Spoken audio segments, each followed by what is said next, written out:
안녕하세요. 9월 20일 화요일 마이드라에 오신 여러분들을 환영하고 축복합니다.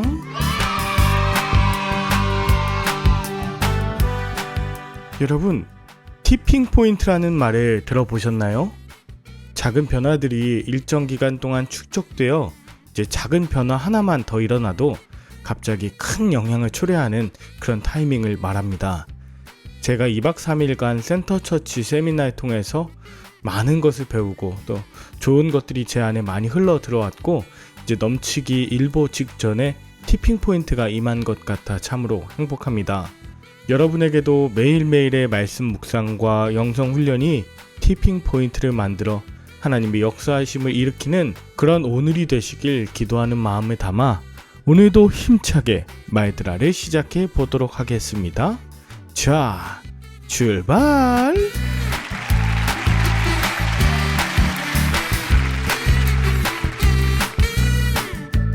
오늘은 마태복음 26장입니다. 유월절을 앞둔 예수님께서는 십자가에 못 박히기 위하여 자신이 팔릴 것이라고 말씀하세요. 이것은 수동적인 표현일 뿐 아니라 능동적이고 자발적인 죽음에 대한 의지이기도 합니다. 자신의 목숨을 통해 다른 이들을 살리려 결심하신 예수님과는 다르게 이 종교 지도자들은 끊임없이 예수님을 죽이려는 흉계를 꾸밉니다. 자신들을 위해 예수님께서 죽으실 것을 모르는 채 말이죠. 그때 베다니 나병 환자 시몬의 집에서 식사하시는 중에 한 여자가 예수님의 머리에 향유를 부은 사건이 나옵니다. 베다니 나병 환자 시몬의 집에서 또 식사하시는 중에 또 한 여자가 예수님의 머리에, 이거 인간적으로 보면 때와 장소, 방법, 이거 어느 하나도 이해되는 상황은 아닙니다만 그 여인은 예수님을 위해서라면 아까울 것 없는 사랑을 붓고 있었던 것입니다. 이것을 보고 제자들은 예수님께 부은 향유의 가격이 비싼데 허비했다며 그 여인에게 분개합니다. 그리고 그 분개하는 것을 정당화하기 위해 가난한 자들을 들먹입니다. 세상적 계산으로 보자면 이 여인은 굉장한 허비를 한 것입니다마는 하늘 계산으로 보자면 그 여인은 세상에서 가장 가치 있는 거룩한 허비를 한 것입니다. 예수님을 사랑한 이 여인과는 대조적으로 제자들 중 유다가 분을 품고 대제사장들에게로 향합니다. 유다는 돈꾀를 맡을 정도로 똑똑하고 또 신망받던 엘리트 제자였습니다. 그러나 그의 가치관이 예수님이 아닌 돈의 가치에 쏠려 결국 은 30에 예수님을 넘겨주기로 결정한 것이죠.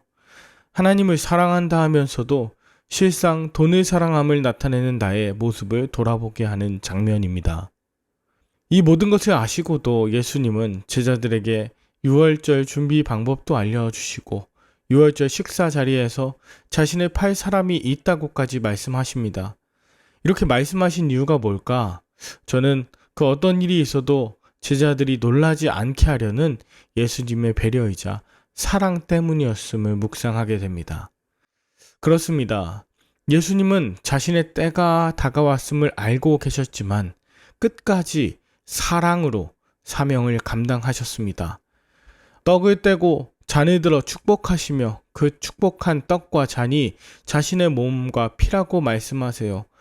나를 위해 끝까지 용서와 사랑을 베푸신 예수님의 그 믿어주심, 또 자신의 몸을 찢어 피를 나누어 나를 먹이사 살리시는 그 사랑에 대해서 묵상해 보게 됩니다.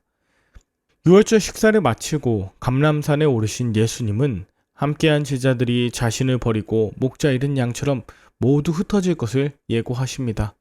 이것도 다가올 일에 대해 제자들이 놀라지 않게 하시는 그 큰 사랑 때문이었지만 이때 베드로는 주와 함께 죽을지언정 절대로 부인하지 않겠다고 장담합니다. 이런 베드로의 장담은 사랑으로 말씀하시는 예수님보다 자신의 능력을 과신하는 교만에서 오는 것이죠. 그런 결과가 어땠습니까? 예수님은 잡혀가셨고 베드로도 결국 도망쳐 버렸습니다. 멀찍이 예수님을 따라가 자신을 알아본 사람들 앞에서 베드로는 예수님을 3번이나 부인한 사람입니다. 오늘 본문 75절에는 예수님을 모른다고 부인하고 저주하고 맹세했던 베드로에게 닭 울음소리 듣고 예수님의 말씀이 생각나서 밖에 나가 심히 통곡하는 것으로 본문이 마무리됩니다. 저는 오늘 본문을 묵상하면서 예수님의 사랑에 정말 한이 없다는 것에 한편 마음이 많이 아파옵니다.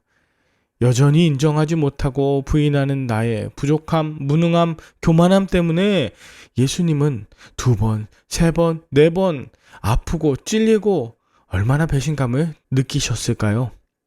수치와 조롱과 핍박과 배신의 연속이 이어졌을 때 예수님의 마음은 얼마나 힘드셨을까 공감하게 됩니다. 그럼에도 불구하고 제자들을 끝까지 사랑하신 예수님은 반복적으로 예수님을 부인하고 저주하며 모른다 하는 베드로를 사랑의 눈빛으로 바라보세요. 누가복음 22장 61절에는 예수님이 가야바의 뜰 가운데 잡혀가 신문을 받으실 때의 상황 중 주님이 돌이켜 베드로를 보셨다. 그 사랑의 눈빛을 알려주고 있습니다. 예수님께서 베드로를 보신 것도 그의 연약함을 불쌍히 여기신 사랑의 마음이었습니다.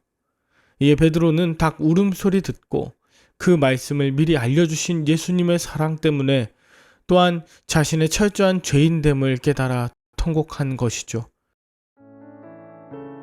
우리도 저마다 연약함과 실패를 경험합니다. 그리고 그 상처와 아픔을 통해 마침내 십자가 고난의 길을 뒤따르게 되죠. 여러분, 기억하십시오. 예수님의 사랑은 한이 없습니다. 그때 말씀이 기억나게 하시사 내가 널 사랑한다. 내가 널 포기하지 않는다.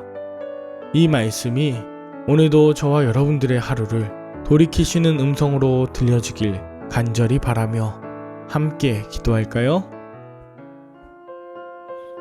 하나님 아버지, 예수님을 사랑한다고 말은 하지만 예수님 앞에서도 손이익을 따지며 재물에 대한 생각으로 가득했던 저를 용서해 주십시오. 믿음이 있다고 자부하며 나는 결코 예수님을 버리지 않겠다고 장담하는 나를 용서해 주십시오. 교만과 자만함이 하늘을 찌를 때가 있는가 하면 작은 죽음과 꾸짖음에도 주님을 부인하고 원망하고 저주했음을 회개합니다. 그저 두렵고 떨리는 자리에서 말씀을 깨닫게 하시는 하나님의 은혜를 따라 눈물로 회개하며 복음을 증거하는 자가 되게 하여 주시옵소서. 예수님의 이름으로 기도합니다. 아멘. 오늘도 주님의 사랑으로 충만한 하루 되시길 바라며 저는 내일 다시 찾아뵙겠습니다. 샬롬.